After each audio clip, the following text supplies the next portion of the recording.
You did write about clearing out a building and that you had a slingshot that you took a light out with. Yeah, it's two parts. I was on a mission. We were on a mission, and most of our missions are night missions, and so we wear night Gotcha. vision.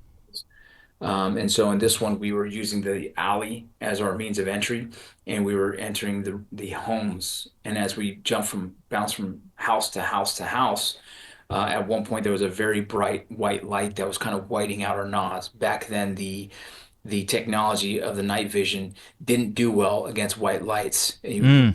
Currently, they actually balance it out very well, but back then it would actually destroy your night vision. And so, not destroy it in the sense of like ruin the night vision. It would just make it difficult to use them.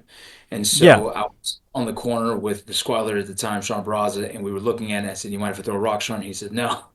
And you're not going to hit it. And I threw a rock, and somehow it curved and actually hit the light. And so it was just a really cool moment. Curveball, baby.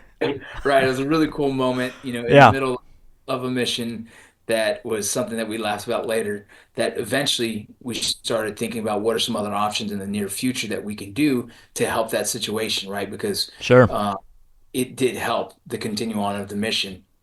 And so later on, we started using things like pellet guns and BB guns. And then I found a slingshot and I brought a slingshot with me on target. And so Sure. fast forward, I find myself in Borstar attached to Bortak. We're running a mission, trying to get to a high point so we can see some drug smuggling happening. We had intel on it, but between us and the objective was a herd of these little angry pigs, right? These wild boars, wild pigs that they have. What? Right? And so, no one knew that I had a slingshot in my pocket. I pulled the Oh slingshot yeah. and I smacked him, got him out of there, and we were able to get to the objective. We were able to complete the mission. We were able to catch some dope that night because, some outside the box thinking that I learned from my missions in Afghanistan and Iraq.